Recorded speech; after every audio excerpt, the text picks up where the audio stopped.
So thank you guys for being here. We have Ben Ireton and Remy from IT. I'll let you guys go ahead and introduce yourselves and what you do, and then we'll go ahead and launch on into this very important training. I was actually expecting to get fish.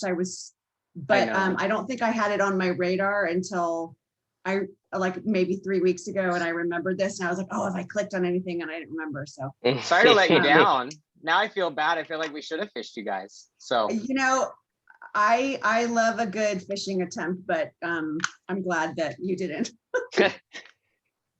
Hello, everyone. I'm Ben Nixon. I'm Director of Information Security here. And within the last 6 months, I actually have leadership over the help desk as well. So in fact, Remy, who she'll introduce herself shortly here, she's here as a participant, but she is our new help desk coordinator, replacing Katie, who left about 5 or 6 months ago. So nice to meet everybody who I haven't met. Morning, everyone. My name's Ayrton Zotendijk. I've been with Point Loma for a little over 2 years. I've been on Ben's team for almost 2 years now. I'm an information security analyst. And I'm the ones that get to send all those fun phishing emails to you guys, amongst other things. But thanks for having us. I'm really happy to be here. This is one of the first security trainings that I've got to lead with Point Loma. So give us feedback. Let us know what you think. Really looking forward to it. Hello, everyone. My name is Remy Diaz. As Ben said, I am the new help desk coordinator. I just started about a month ago. So excited to be here. So thank you all. Nice to meet you all. Welcome to Point Loma. Thanks, guys, for being here. And I will go ahead and just turn it all over to you. Scare us to death. Anything you need to do. Okay. Well, first off, I'm not here. We're not here to scare, although we might do that just based on what we're talking about. As we go, you guys, honestly, I have been looking forward to this. You guys are great. This whole department is great. You're really attentive to the data security component, and honestly, the question times at the end of these trainings with you guys are great. I love them. You guys come up with great ideas and questions. So keep them coming as much as we will be presenting and kind of leading. If questions come up, don't hesitate to drop them in the chat or even interrupt us. And anywhere that we could help kind of change things to make things better as we go through this, please let us know. I hate to ask this question. Everybody can see the presentation, right? Yes. Yep. Thank you. Okay. Let's get started. I think we introduce each other. So what we're going to talk about today, of course, it stops working. Bear with me.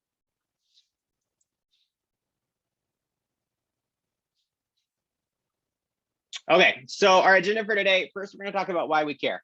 Why do we do data security? Why it's important to the institution, why it's important to our constituents, and why it's important to us individually. So we're going to talk through that. And then kind of the 3 key areas we want to point out today and talk through is identify what personally identifiable information is. I think everybody here knows that. You guys work with it daily, but we'll cover it why we need to protect it and how we need to protect it. Ayrton's going to go over phishing. We've got a couple examples, some real world examples that we've received, and ways to identify phishing and hopefully not fall victim to either one of our simulations or a real fish. And even if you do, what to do if you do fall for it, and how to let us know. And then we'll talk over kind of better password hygiene, better ways to set passwords that are easy to remember without having to write them down or post them on our monitors.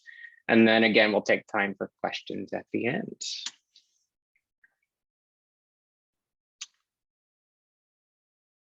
All right.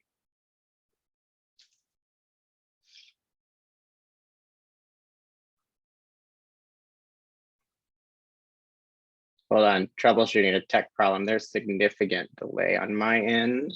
Let me try and reshare. Sorry, everybody.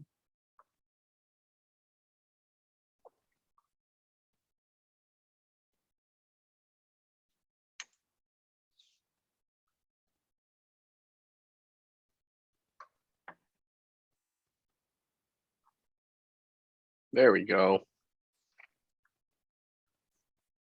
All right, I get to go without my notes, so bear with me. Okay, so why are we doing this? Why do we, as we talked about, it is fun to fish Corey and it is fun to fish me, but why are we doing that? We hear a lot that, why is IT trying to trick us? Why do we make you guys change your passwords as often as we do? Why do you have to have the multi-factor authentication when you log in? All of that is done to protect us, protect our systems, and protect the data of our constituents and our data as well. Simply put, higher ed is a target.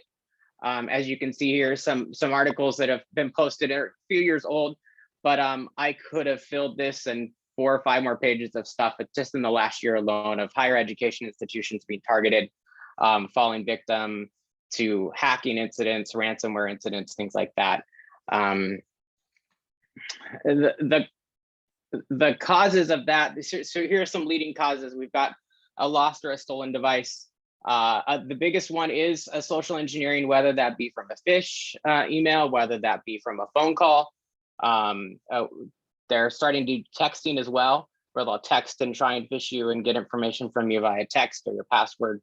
In fact, I got one myself 2 days ago about a fake delivery pending with a link to click to try and compromise my phone. So, and then in an unpatched server, this doesn't necessarily apply to you guys, but the updates that we apply, the constant reboots that you guys get from us, it's due to keeping our systems secure, keeping them up to date, and making sure any security vulnerabilities that exist are patched. And a little note there at the bottom that nearly half of the hacking related breaches involve a stolen credential or a backdoor. So that's, one of the reasons we have you change your password as often as we do, or if we know that it's been breached, is because, passwords that are out there that can be used used to access your email. They can access your login, your computer if they had access. As we move more and more online for where we're utilizing services such as Workday or as Google, that password can be used to access those platforms as well. So in 2008, there were 4.5 billion estimated records exposed due to data breaches. In the 2 years since, last year, it was over 36 billion records exposed. Just to show the impact and the seriousness of the data security of our systems. I like this article, this image a lot. It kind of goes to show what motivates these threat actors to come after us, to come after the data of our constituents and of us. So this kind of puts a dollar amount to what combination of PII these threat actors can get for. You guys, I think, work with a lot of these types of PII. One I noticed there at the bottom is diploma up to $400. Just kind of gives a dollar amount and kind of hits home what the value to these threat actors, the data that we have and we are trying to protect gives them. So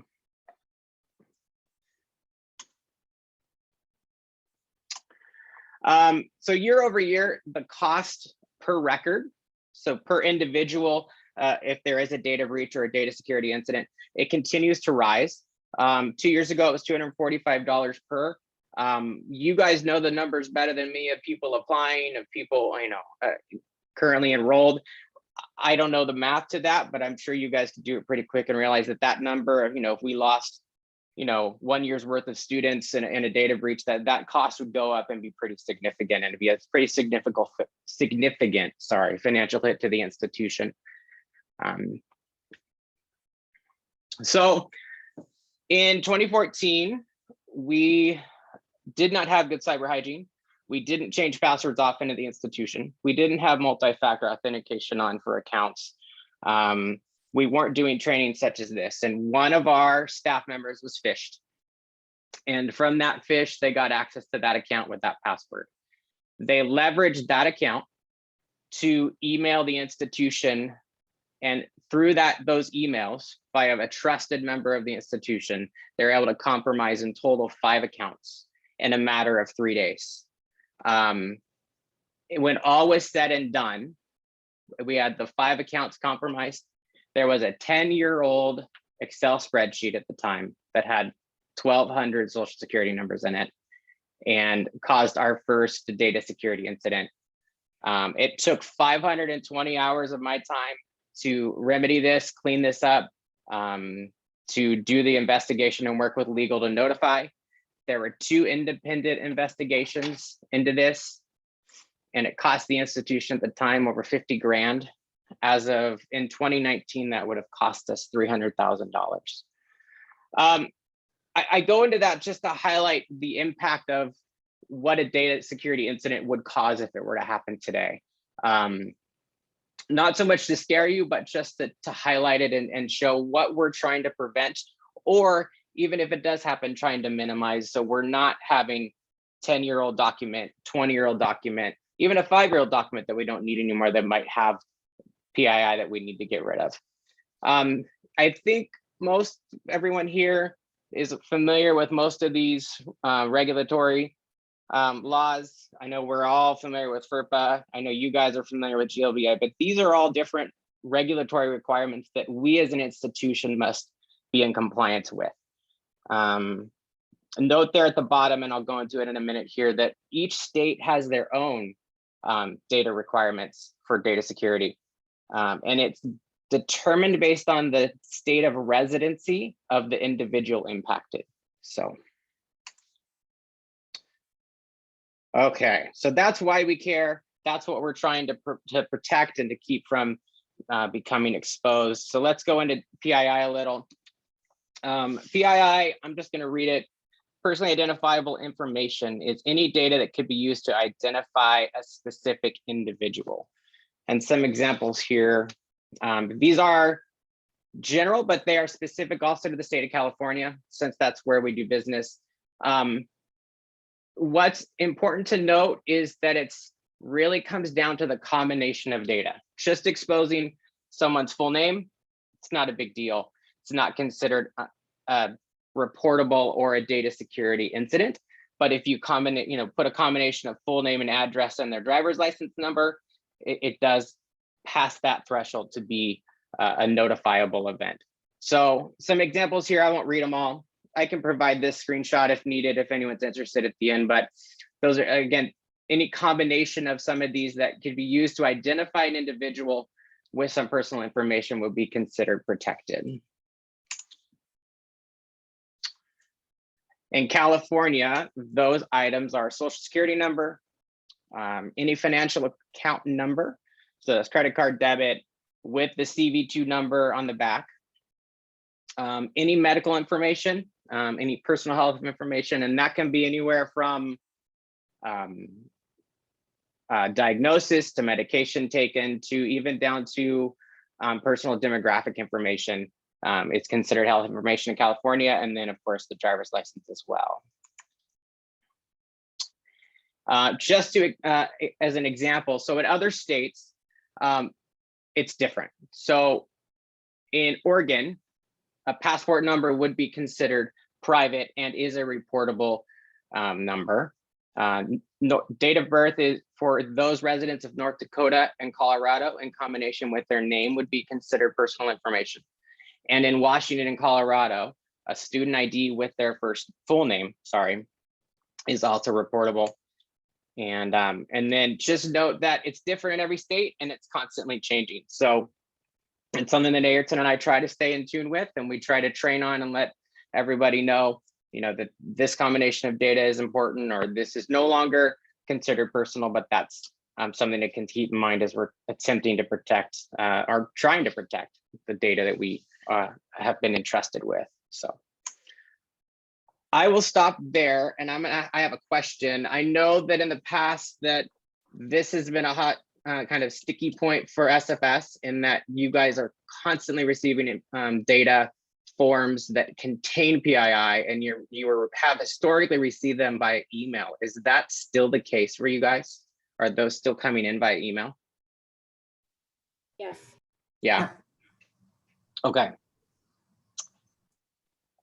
We think we have a solution for that. I won't dig into that now. But Molly, Can I I'll ask have a question, Ben?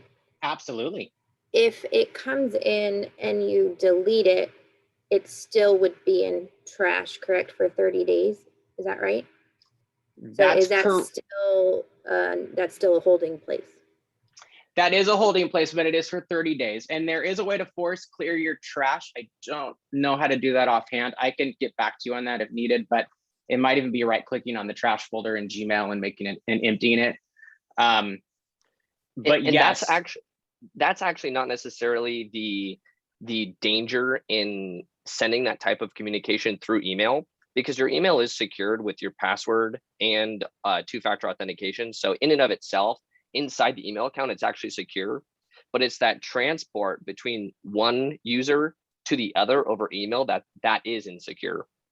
Email is not considered a secure form of communication, which is why, generally speaking, you don't want to email PII. Like Ben said, we have a solution called files.com, which we've started deploying to a couple other departments that needed to accept some private information like socials or driver's licenses of students or veterans, whatever it is. And it's probably a perfect solution for you guys. It is new. And I know it's not the topic of this call in particular, but I think it is something that we'd probably want to get set up for you guys. And what we like to call it the PLNU Secure Dropbox. And pretty much all it is a website that our constituents can visit, and they would simply drag and drop that personal information, and it would securely get uploaded to a file share for SFS. In most cases, it's actually more convenient than using email. But yeah, it's definitely something that I might want to make a little video for you guys to just show. I can send it to you maybe next week. You can let me know what you guys think, and I can get it configured for you. I can usually do it within about a day or so, but it's definitely something we'd want to get set up. Absolutely. Cool. Any other questions just around PII in general?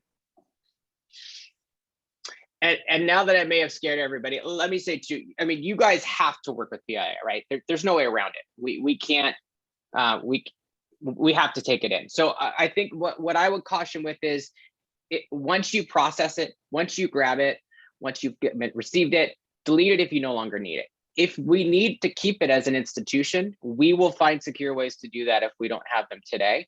I don't want to scare. I did this training with another department a couple months ago, and they were terrified of having any PII altogether.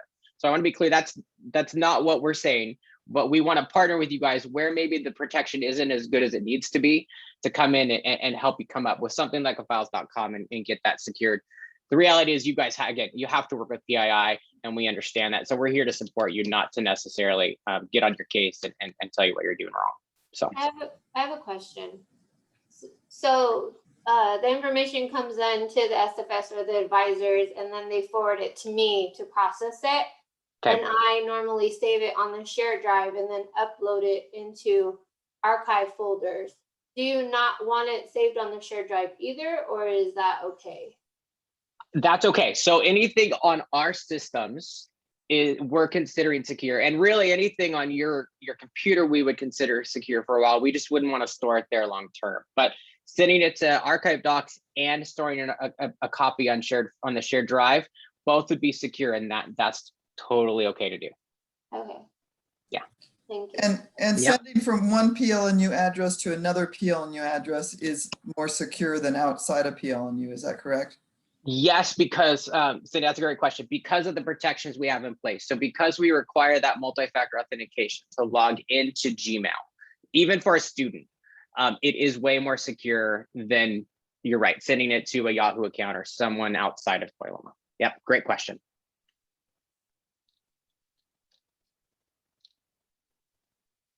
Okay, unless there's any other questions on PII, I'll hand it over to Ayrton to talk about phishing. Cool, thanks, Ben. So we already talked about phishing a little bit, but we'll obviously go into it a bit more here. I think, yeah, thanks, Ben. Yep. So just within the last year, between 2019 and 2020, we've seen phishing almost double, primarily because of work from home. COVID made it really easy for attackers to create very compelling phishing attempts, especially around testing, around the vaccine. Phishing accounts for 90% of the breaches that we're seeing. It's the first step that attackers are taking, which is why it's so important for all of us to be able to kind of spot a phish. And there's usually some really telltale signs that kind of give them away. What is also really impressive is attackers have gone pretty much out of their way to make their phishing attempts look more and more legitimate. One thing that they're doing is actually securing the websites they're using. So they're purchasing domains, and they used to just, put some really rinky-dink website up and just hope someone would click on it and put their credentials in. But now they're making websites that look like a genuine Microsoft website. They'll use a domain that is almost exactly the same as Microsoft.com, but is just different enough that they could purchase it. But let's take a look at some of the characteristics and how they can be used to kind of spot those phishes. We've all probably seen this before. An email comes in that says important or urgent. They're trying to invoke a sense of urgency from the user to make them either click on something or respond and give up some type of information. So that's definitely one type of way that you'll get phished. They'll ask, hey, what's a phone number I could text you on? I need to talk to you. And when you give up your phone number, especially if it's your personal phone number, you'd be surprised at how many other things are connected to that. If you're using OneLogin SMS, they could shoot that SMS code to you and then ask you to then send the code back. That is an attack that we've seen in the past. And it's crazy how successful these are, especially when they're sending these out in mass. They might promise you some sort of prize. We've all heard of the prince who says, if you send me $50 now, I'll send you 500 later. Those are also really common. And then they'll often send emails that have weird attachments like, hey, will you take a look at this invoice? Something looks wrong. And then when you go to open up the invoice, it's not actually an invoice. It's something that could be potentially malicious to your computer. I assume most of you guys have probably all seen an email come through that says important notice, or kind of had one of these attributes to them. I do have a couple examples for you, so we'll jump through them and we'll talk through some easy ways to spot them. Let's take a look. So this is a legitimate phishing attack. You can see it just happened last month. It was sent to, it looks like someone in our music department. And take a look at the top. We can see it's an urgent request, of course, because they want to invoke that sense of urgency from us. But take a look at the email who it was from. So they created a Gmail account, just a random Gmail account, hoping that no one was going to notice, whoever they send it to. And then they're asking the person, hey, what's your cell phone number? And then they even included this fake little signature at the end, could try to make it look a little bit more legitimate. And if I can, Ayrton, jump in here. So what likely happened here is they grabbed the list of our music faculty from our public website and grabbed those email addresses and realized from the website that Daniel Jackson is our chair. So they created this email account. And what they did is they copy and pasted Daniel Jackson's bio on our website and put it as a signature. Another thing to note too is that here, and this is a tactic we've seen them doing a lot in the last year, is that they know that we're monitoring from the security side. That, if you report this, we're going to start monitoring and try and intervene and prevent them from being able to get whatever they're going after. In this case, it was likely a gift card scam, and they were going to say, hey, I need $500 in Walmart cards, please go buy them. But what they're doing is they're moving it to text. So they're moving it away from the platform that we have our protections in place on, and going directly to the individual by getting that text phone number. So they'll call you, they'll text you, and try and pressure you to get that gift card or whatever it is they're going after. That's an attack that we see them doing a lot lately. So just something to call out there. Let's take a look at the next one, Ben. So here's another one. This one is very similar, but I would argue a little bit more sophisticated. So again, kind of from top down, looking at that from address, we have a JLove@West, and it looks like it's supposed to be air, but it's spelled incorrectly, westairgases.com. Ben, you might know if we actually do business with that particular company, but I'm assuming we do. We It do. looks like, yeah, it Yep. looks like they've emailed us about potential invoices that maybe we haven't paid, and they're asking us to respond. What happens a lot, especially with something like a wire transfer or an invoice request, they'll wait for us to respond. After we respond, they'll say, oh, we changed our account numbers. We actually didn't get your last payment. And then they'll request payment again to an account number that isn't actually West Air Gases. So in that scenario, we would then wire transfer, however many hundreds, thousands, tens of thousands of dollars to a completely illegitimate company. Simply because they had a domain, westairgases.com, that looked very similar to the legitimate domain. One kind of fun fact, especially with these types of attacks, the FBI is the largest organization that looks into these types of incidents. They will not even look into a wire transfer fraud incident unless it's over $500,000, because they are so common. They simply don't even have the resources to do so. So that's just one more reason why it's really, really important to kind of pay attention for small anomalies like this, especially if you're not expecting to receive an email from another institution asking for certain information. It's really, really good idea to just double check who it's from, and maybe even reach out to them directly and say, hey, was this you?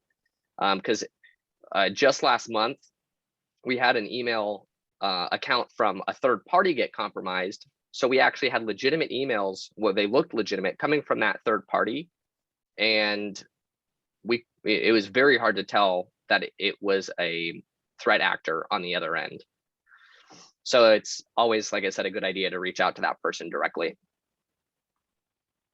And I think I've got one more here that we can look at. And many of you probably have actually seen this email. This is one of our templated emails that we'll send out kind of once a month. And this is an example of an email that has a bunch of links that you can click. Getting a package from UPS is really common. So threat actors will use UPS, Amazon, Netflix, all these big brands to try and get you to click or to look at it or to respond or say something. One thing that I always recommend individuals do, so like in particular with this one, if you're not expecting a package, it's generally pretty easy to know, well, this probably isn't real. But if you're like me, you probably order 3 or 4 packages a week, and it's possible that it is legitimate. One thing you can do with any email, and unfortunately we can't demonstrate this right now in the Zoom call, but you can actually hover over any of those links, those hyperlinks, and inside Chrome or whatever web browser you're using, you'll actually see the URL at the bottom left of your screen. So if we're looking at an email that's supposedly from UPS and I hover over that link, and that link is from almost anything other than ups.com, I can with almost certainty verify that that's probably not a genuine UPS email. Does that make sense to everyone? Have most of you guys done that before?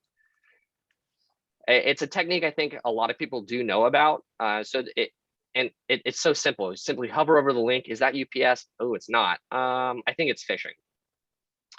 And in those scenarios, we'd want you to go ahead and report those to us. And we've got 2 ways that you can do that. If you want to head over to the next, yeah. And that's simply clicking the fishhook button. If you guys are using Google Chrome inside of Gmail, you should have the fishhook button. And if you're not in Google Chrome, say you're on your mobile device, which most of us are, you can actually forward emails to fishalert@pointloma.edu, and that effectively does the same thing. The fishhook from our end is a little bit better because it will send the malicious email as an attachment. But if you are on mobile or on a device that doesn't have the fishhook, please still forward it to us. The sooner we see them, the sooner I can go look at, okay, well, how many people was this sent to? It's sent to 100 people. Okay, now I can go reach out to them and say, hey, if you got this email, please delete it, please ignore it. That is our quickest way to respond to phishing emails is having you guys submit them to us. And it's really, really beneficial. If you're using Google Chrome, and you don't have a phishing hook, can you guys help us get that? Because I have it on my email, but I feel like it fell off somewhere on the SFS email. I don't know. I just don't see it. Yeah, no, that's a great question. We've got feedback from a few users over the last probably 12 months or so. Some people saying that they don't have it. Feel free and email Fish Alert if any of you guys don't see it, just so we can gauge numbers. We can try to get it back. It's something that we deploy administratively through Google. And it's supposed to be turned on for everyone. So it's kind of been something we've been struggling with a little bit. But if I know usernames, it would actually be a little bit easier for me to go to the Fishhook company and say, hey, you know, we've got X number of employees that for some reason it's not popping up, and maybe they'd be able to help us that way. But yeah, we've been struggling with that. So let me know, shoot fishalert@pointloma.edu an email if you don't see the hook in Chrome, and I can try and look into seeing if there's anything we can do to get it back. Alicia, was that you? You popped up on my camera. Was that you asking that question? Yes, sir. Okay. Yeah, and again, Monique, I see you said it disappears sometimes, but like you have it today. I've heard that same information. I wish I had a better reasoning why it disappears, but again, feel free, if it's not there, just forward the email to fishalert@pointloma.edu, and it does effectively do the same thing. That's helpful to know. I didn't know there was an email address, so thank you. Yeah. Most people don't, simply because we really don't have it posted anywhere. But I'll usually try and respond to people and say thanks for submitting this Fish Alert. And in the event you're not in Chrome next time, feel free, and you can always forward it to fishalert@pointloma.edu. And to that point, we're trying. I mean, Ayrton does a heavy lifting there. We're trying to respond to all, just so you guys know that we've seen it. If we don't, we do see it. So keep them coming. They are very, very helpful, even if we don't acknowledge it. We're responding to each one, at least on the back end, to make sure it you know, if we need to do something to secure an account or to prevent an email from, you know, more email from coming in from that account, we're taking action. So. How many alerts do you think you get in a week? Phishing alerts, probably 50 to 100. Yeah. Now a lot of Which those, is good, Daniel, are going to be duplicate, right? So, you know, like that music example, the first one for Daniel Jackson, I think that was reported from 4 or 5 different people in music. So, you know, some of them we can respond pretty quick to and react. But yeah, it depends, and to be, it's kind of funny. You guys will all like this. On the weeks where we have a simulation running, we get flooded, which is great, but our email gets flooded. We cause our own email boxes to fill up because we're sending them. So everyone we do get alerted to. So yeah. And one thing that's interesting, at least from the administrative side, so the company that we use to do these phishing simulations, it's called KnowBe4. They're a really prominent vendor that does phishing simulations. And one thing that's cool is when you guys do report those, in our KnowBe4 console, we actually get statistics on which users are the most proactive. They actually call those users like secure users, and then which users are seemingly the most dangerous. So you actually help kind of give yourself a score. Not that that's anything that we're actually using, but you can be proud when you submit those phishing emails, knowing that you're improving your security awareness score. It's definitely Ben and I's long-term goal to get more formalized training, which is something that KnowBe4 offers. It's not something we're currently doing right now. We're doing more of these kind of seminars, but long-term, we'll actually love to provide some KnowBe4 training or some other vendor training to specific users. And on that note, unless there's any other phishing questions, I think we could start talking about some passwords. So most people know why we're using passwords. They are our first line of defense. You got your username and password. If you were tied down to a single device or a single service, maybe you wouldn't need a password. You could just lock your computer in a room, and that computer would only access one thing, and and that would be secure. But that's just not how business works. You're logging into multiple systems per day. Really, the easiest, most secure way to secure that is using a username and password, and obviously also implementing MFA, which we've done.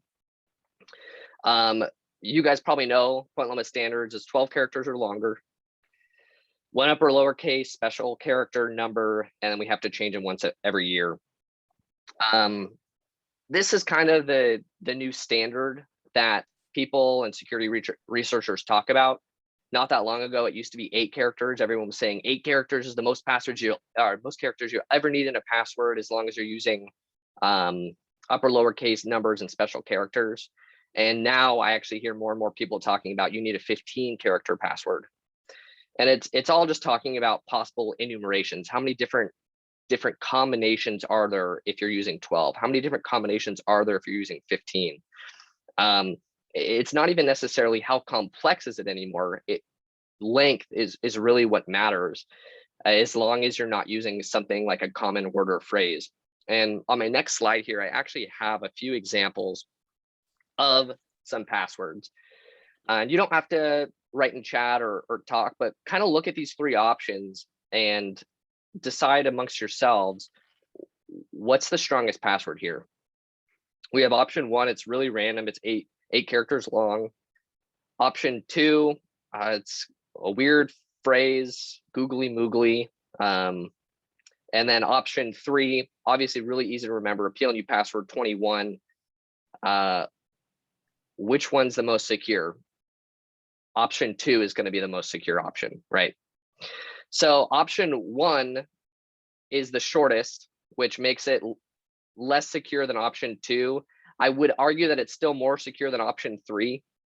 If Ben and I hired a security company to do a penetration test, they would probably try what's called a password spray.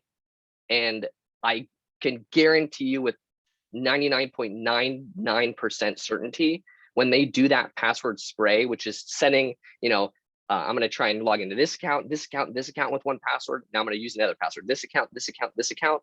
I guarantee you they're going to have PLNU password 21 exclamation point in their list of passwords. They know we're going to be making people change passwords every year. So they know that someone is going to be just changing the number at the end of their password to the date.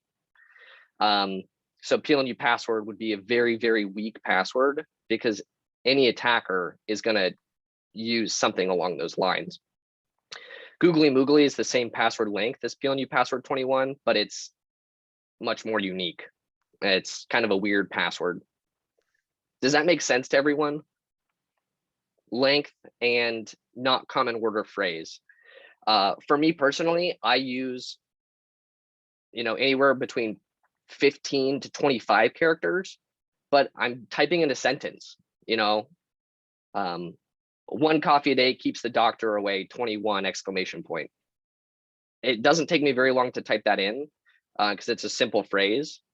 I can remember it. I don't have to use a password manager, especially when it's like my PLNU account. I've got to type that in like 20 times a day. So I want to make sure it's something that's easy for me to remember and something that I can quickly type. I will be honest, when I have to change my password, I think we have to change our passwords every 90 days. It definitely takes me a while to get used to typing in the new 20 character password.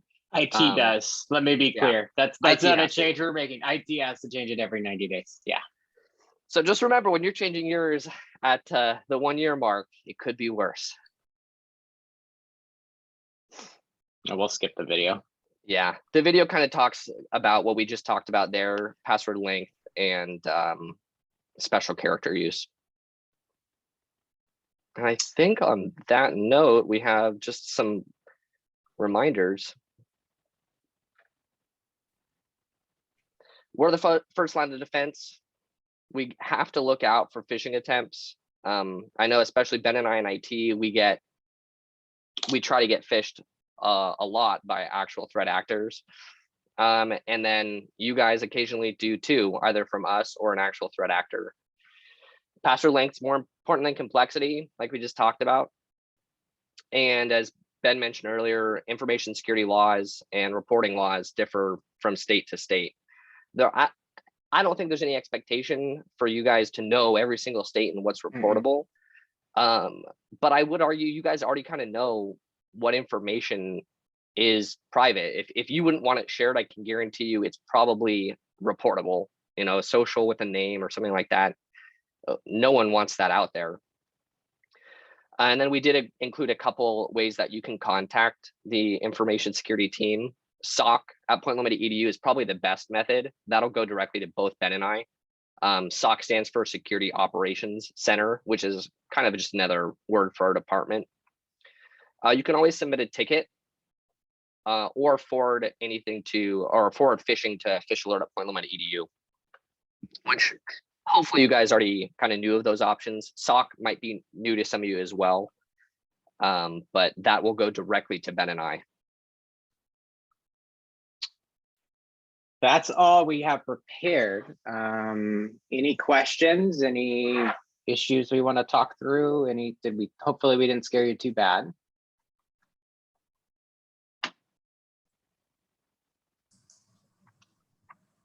No, this was great, guys. And I just want to remind everyone, I think we live in a time that everything seems so urgent and everything seems like an emergency, and it's not.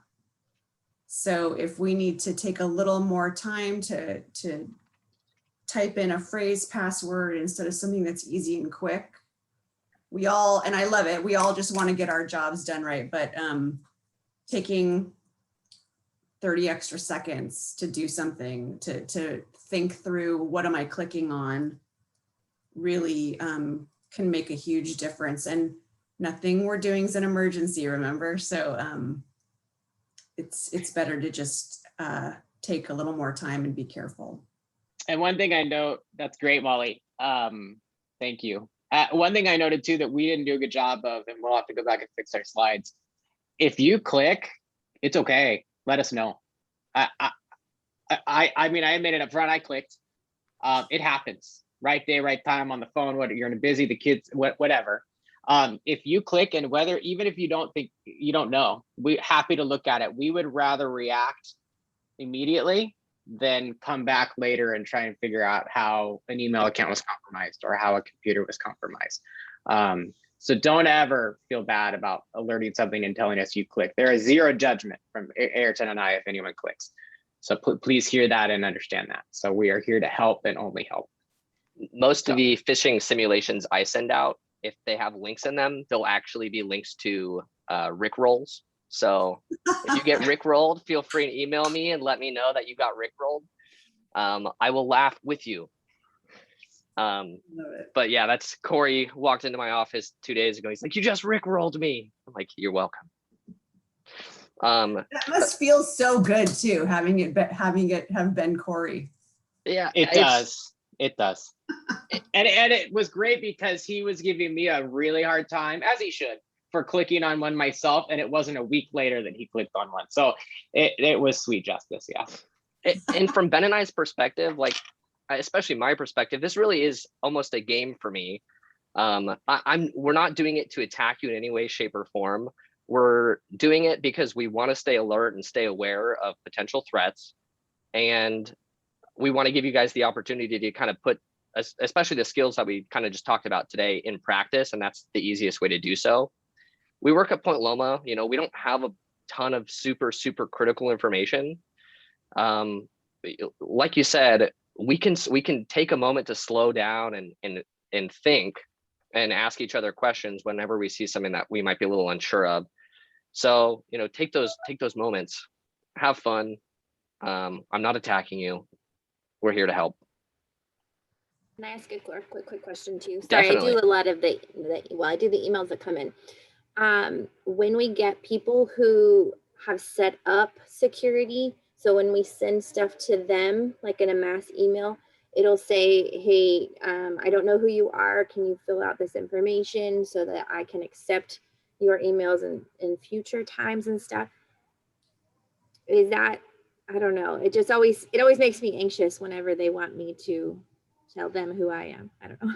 Alicia, what are they asking for you to confirm that you are who you say you are? Can you give an example? Who you are, your email address, gosh, I'm trying to remember.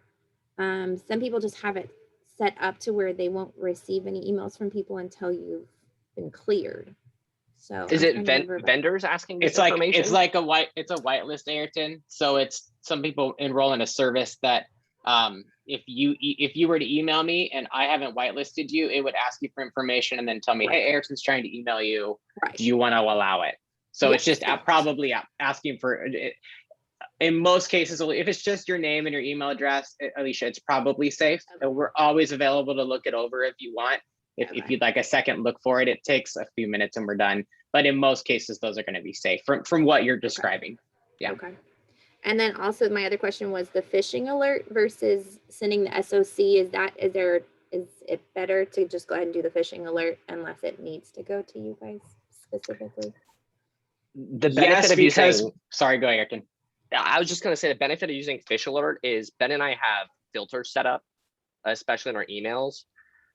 So making sure that they go to the right inbox and we know what it is. That way we don't accidentally click on something that we shouldn't.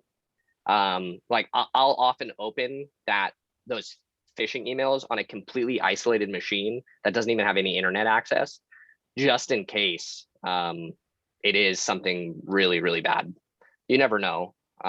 So I'll take as many cautions as I can. So that's why we ask you use a separate email account for that. And we may also in the future have different people or add people to the phishing investigation team that won't necessarily want to be on the SOC one. So yeah, please do where you can. If you don't, we'll still get it and we'll take it. But yeah, if you can think about it, do the Fish Alert over the SOC for phishing. I do have files.com/PLNU secure Dropbox pulled up. We do have a few more minutes. If you guys are interested, I could give you a quick demo. Yeah, Let's do it. great. There's really not much to it. So let's do this. So this is a secure Dropbox that Ben and I set up for the InfoSec department. Occasionally we have to ingest something from a user. Ayrton, can I stop you right there? So Sure. this is what those sending you files would see. So this is not what you guys would access. This is what you would send them a link like this, and this is how they would provide us a file or you guys a file. So just to set that up expectation. Go ahead. So what it would probably look like for you guys, you'd send someone a link that's plnu.files.com/u/SFS, and they'd be presented this web page. And all you do is, I probably have a file here someplace I could upload, is have that user drag and drop a file to upload. And then you would have a new department share basically. So just like you access the department share on your machine now, there'd be a department share called secure SFS drive, and any file that is uploaded here would show up in that shared drive. Does that make sense? It'd be a just like your department share. I don't know. I'm trying to think of another way to describe it, but I think that's the best way. That's good. Yeah. Do If they we have have to, faxes come in that way, you do an incoming fax folder, that kind of a thing. Yeah. do they have to save it any special way? Like, do they have to save it as an image, as a PDF? They could just upload it however they have it on their computer? Exactly. They could upload any file.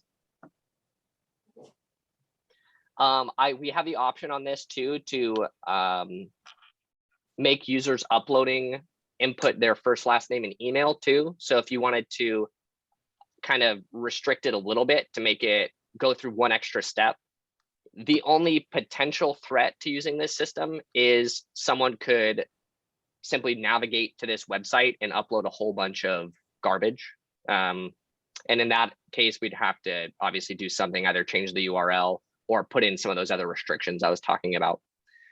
But Has that like I said, that happened with any of our existing? it is not, no. Okay. Does this seem like something that would potentially work for you guys? Yeah, absolutely.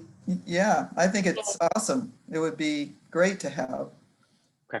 So then would you take this info, because it usually goes to an advisor and an advisor looks it over for completion and for all that, and then it goes to Martha. So would we just pull it from here and send it to an advisor, or would an advisor access it from? I'm just curious. It'll be like a retraining of Yeah. our students and parents, that when they want to send something that has PII on it, that we would just please use this secured, and they'll love it. They'll feel better, Mhm. because of the fact that they have to send stuff. Right. The Right, one but the one from- downside I think that I just want to point out is it would be a central Dropbox. So you're going to have to go and hunt for, if you need to find Ben Nixon's tax returns, whoever my advisor is would have to go hunt for that with all of the uploads. So I think, Alicia, your question, yeah, you would want to clean that up, right? So when you go and grab a document, if you're sending it to Martha or Martha grabs it, whatever you guys deem works best for your workflow, you'd want to keep that area clean so it's easier to find the documents as they're uploaded. Yeah. So can I ask a question? Would the back end of it, would it look kind of like how the doc imaging on the portal is, where you kind of have that list of documents that you've scanned in? No, it'll look exactly like the shared folder on ptlumina.edu/shared. Okay. So I may have missed, are you able to create different folders and setups, or how does? You could, correct me, Ayrton, if I'm wrong, you could create folders in there, but the uploads will always go to the root folder. Okay, so it's like Daniel was saying, it's like when we get faxes in our scanned folder.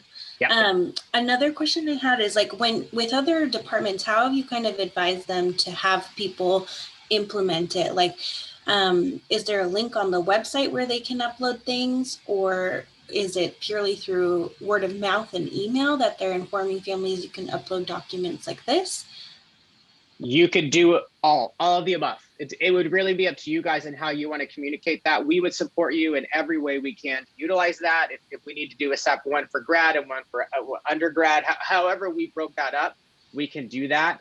I see Cindy nodding her head, and I know we probably need to tell grad about this right away as well. It's something we've been working through in the last year, and honestly, we weren't really leveraging it until the work from home shift and the remote learn shift, and we needed a tool like this, and we just kind of made it happen. So, but to answer your question, Monique, yeah, you could communicate in print, you could communicate it in your email signature, you could directly email it, however works, whatever works for you guys, you could do. And just to kind of ease everybody, you don't have to do anything different right now. We'll let you know what we're going to be using this for, how we're going to use it.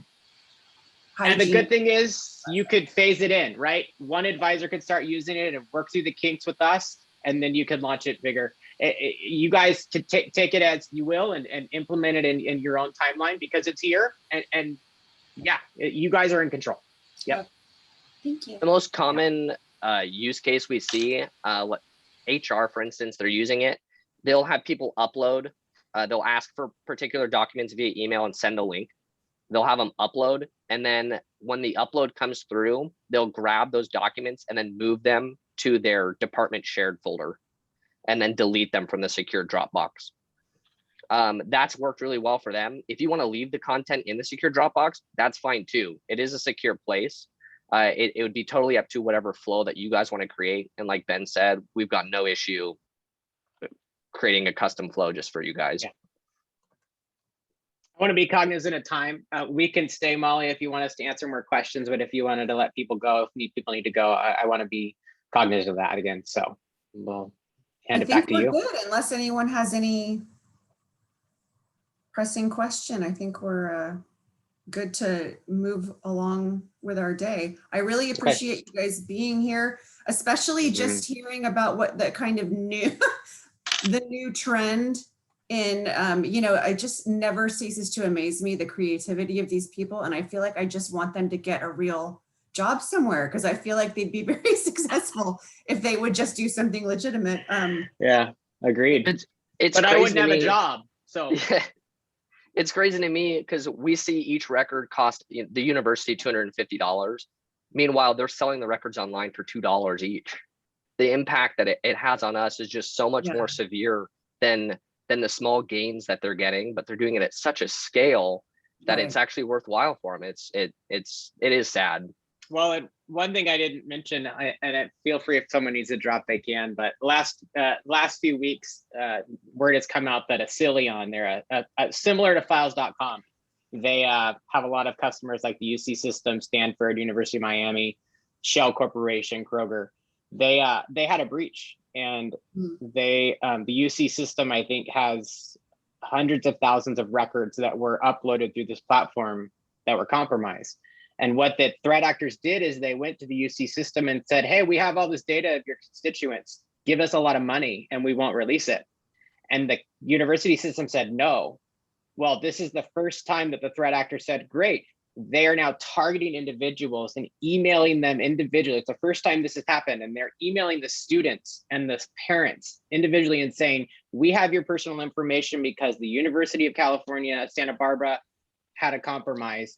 Pay us money and we won't release your information. So the school had to come out and say, you may get this email, don't respond, etc. Or yeah, it's their tactics are always changing, and it's all to gain. It's all for financial gain. It's yeah, it's a new world we live in. Mhm. Yeah.